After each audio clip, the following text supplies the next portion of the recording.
There is no better week in college football than rivalry week. There's also no other week where Alabama fans are as nervous every other year because the Iron Bowl is being played at Jordan-Hare Stadium. You said it yourself, Reagan, the Indian burial ground. Crazy things happen in the Iron Bowl when it is played at Jordan-Hare. We've seen the Cam Newton comeback, we've seen the kick six, and we've even seen the gravedigger. More often than not, it has benefited Auburn. Thankfully, 2 years ago, it benefited Alabama. But the Iron Bowl will be kicking off this Saturday night at 7:30 on ABC. It's going to be a big one. So, so very quickly, my favorite bet in college football every year, every other year, has been Auburn to cover against Alabama. The spreads have been enormous the last two times. The betting market finally sharpened their pencils, came back to the table. The spread opened 3.5 point Alabama favorite. Currently, I'm looking at it right now, 6.5 points. Wow. It's jumping up there a little bit, man. And man, there is not a more dangerous place to go than Jordan-Hare Stadium with an Auburn team with nothing to lose. They've got nothing to lose, man. It's going to be really interesting to see. They obviously trying to save. We were talking pre-show a little bit, trying to save a red shirt with their QB right now, five Yep. star, and Deuce Knight had a good game against Mercer. How good is that data point? What are they going to look like? To me, this is going to come down to Auburn since they made that coaching change. I want to say 3, 4 weeks ago, Yep. defense has not looked the same. Just quickly pulling up their last couple legitimate games. I believe they, after the Kentucky game, fired him. Diego Pavia dropped 45 on Auburn. Mercer, again, not a great data point, got 17 on Auburn. So it'll be really interesting to see which version of that Auburn defense, which version shows up, because Auburn all year up until the Vanderbilt game, their defense, I don't believe, gave up 24 points all year, or more than 24, excuse me. That's So right. that'll be interesting to see. And I know you want me to do more of the talking here, because if I kick it back to Laner and I ask Well, him about this game, he's just going to say roll tide roll. one note on that, Reagan, because you pointed Yeah. it out. I think, have a accurate, fair view of Auburn. It has to be the craziest sequence of head coaching and interim head coaching situations because Hugh Freeze is an offensive guy and their defense was elite. DJ Durkin, who's the current interim coach, is their defensive coordinator that's got promoted, and all of a sudden the defense falls apart. Makes no sense. I just had And to the point that out. offense, and the offense dropped 38 and Yes, 62. Again, it Mercer, it makes but no Mercer's they're in the FCS playoff. I'm not saying they're whatever, yeah, but yeah. I No, mean it's it's it's wild. really it's absolutely crazy. And another interesting thing is Alabama, Ty Simpson, last month or so has just not looked the same. Very weird. Do you have any thoughts on that? 100%. You've seen the accuracy go down a little bit. You've seen some of the pocket presence disappear. That's the part that concerns me. You think about the Oklahoma game, a defensive end is coming in his face off the right tackle, not his blind side, and another fumble. So, him not protecting the ball does not play into the style of football Alabama plays. So, you can't afford multiple turnovers. Alabama's not going to be able to win games when they play and drag out these long possessions and minimize the amount of possessions in a game. They can't afford to turn the ball over, and that's been Ty's problem lately. Yeah, especially like you said, when this Alabama team is a very one-dimensional offense. They've been one-dimensional most of the year, not really able to run the football like you've seen out of Alabama in the last 20 years, it feels like.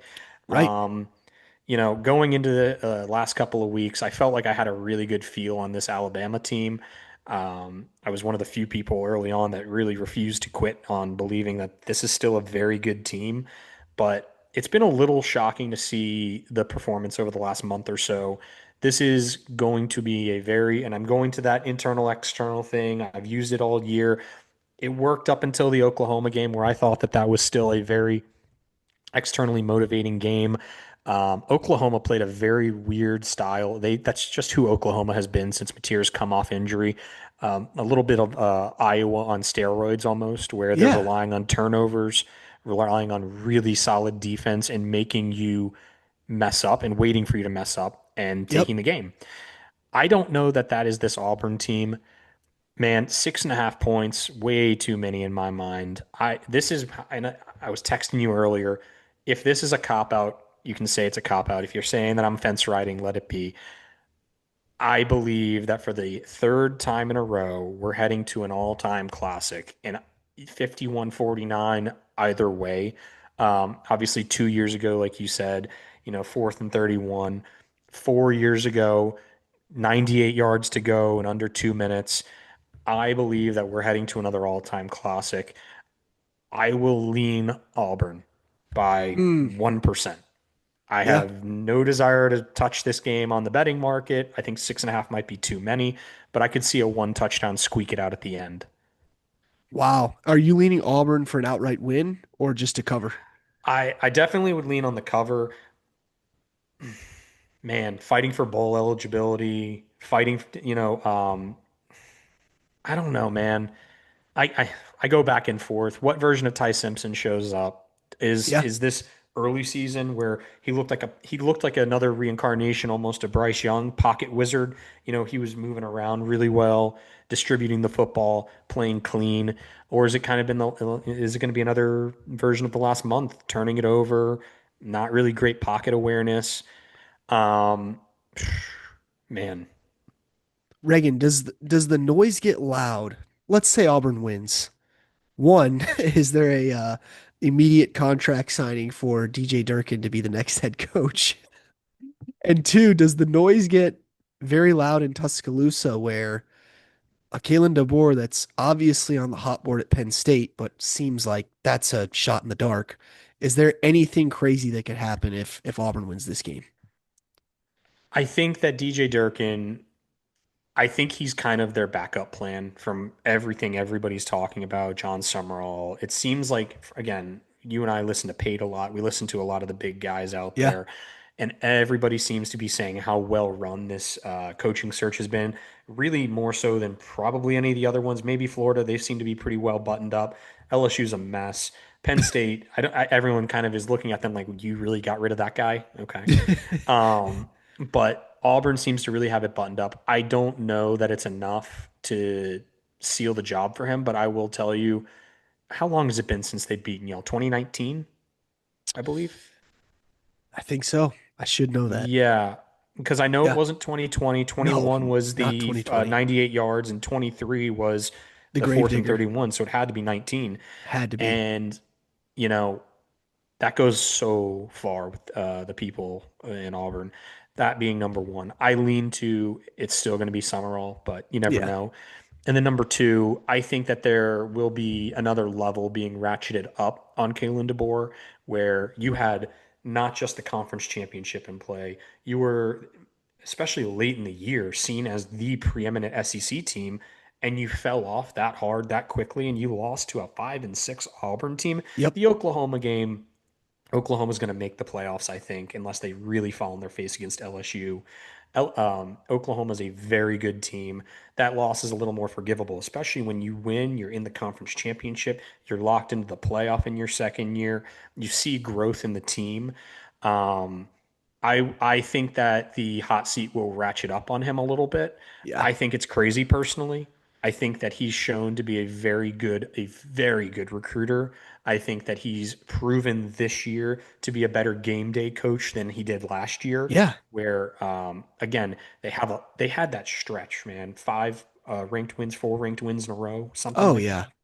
that. Um, I think they played a gauntlet, and if they wind down and they just didn't have enough gas to get across the finish line, you see some teams ascending. I don't know that Alabama's ascending right now, and maybe he has to go back to the drawing board and really reevaluate how to ascend at the right time and peak at the right time. I wouldn't be shocked because I know, and again, this is not a slight, how crazy Alabama fans are. Right. Right. And this is not a slight when I say this. When you invest like you do at Alabama, you expect results. You're coming off of the greatest coach of all time, Right. and the investment is still there, and you're still recruiting at a top three level right now. And so to see a stumble at the end, especially, that'd be a tough pill to swallow. I'm sure that it'll get hotter and hotter on him. And then really next year probably is all right, you got to make the playoffs. You got to get there. Man, Yeah, at the bare minimum, year three would become a mandatory. You need to get to the playoff. I think that there's a world where you could say Alabama needed to lose to Florida State, and their response has yeah, been unbelievable, and Ty Simpson's leadership was on display. I don't think that was, I don't think you can say the same about the Oklahoma loss. It was also totally a very agree. different type of loss. You could objectively look at that game and say, outside of the turnover battle, Alabama severely outplayed Oklahoma. But then again, you got to give a lot of credit to Brent Venables and their game plan, where that was the emphasis. They created short fields for themselves. They knew what their weakness was offensively, and they played to their strength and they capitalized. So you have to That's give right. credit there, That's but you right. can also zoom out and go, at the, across the board, Alabama did outplay Oklahoma. Yeah. I just think there's so much at stake on this one. Ty Simpson's a veteran player. You are going against that rival, so you're going to get their best effort. You're going to be on the road.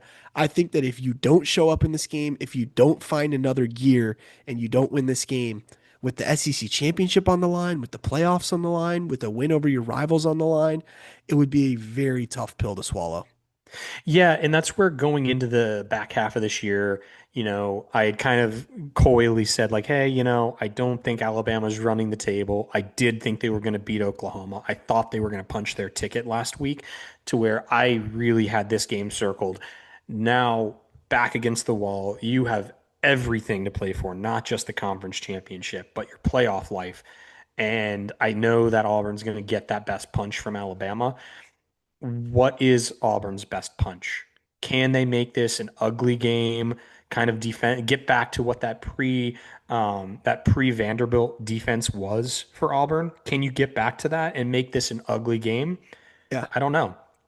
The other thing too, Reagan, and sorry to go belabor this, but the Alabama defense, while the Alabama offense has fallen off, the Alabama defense has seemingly continually ascended, I would say.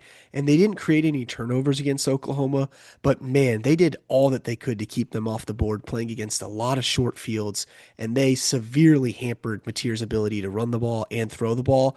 I just wonder if the turnover thing will be a factor. It has been a lot of the year. They've been very opportunistic on that. You are playing an inexperienced quarterback, an offense that has sputtered, that's shown sparks lately, but there's been inconsistency, different play callers, different coaches, different quarterbacks. Is that enough where the Alabama defense could play a factor in this game? And the other question I have is I've been waiting all year for that explosive Alabama that we saw last year. They've shifted their approach and their game plan this year to be more dink and dunk and create long sustained drives. But is there a part of Ryan Grubb that's just going, man, I've been waiting on this all year and we're going to air it out a little bit, see some Yeah. deep balls to Ryan Williams? Be interesting to I see. I think starting fast for Alabama is key in this game. And I know a lot of people say that. You don't say that about a Georgia, really. It doesn't really matter. You don't say that about an Ohio State a ton because you know that they're going to ramp up and they're just going to get stronger as the game progresses. If they start fast and demoralize Auburn early, you might get a checked out Auburn. Yep. 100%. It does feel similar to Ohio State in that regard, Reagan, for this game specifically, right? It would mean a big deal for them psychologically to get a jump, to get ahead. So that's what rivalry week gives us, man. Beautiful matchups, big time stuff. Do So you have a stronger feel? I really, truly believe this is a coin flip. I think Alabama gets this one, but I think it's close. Yeah.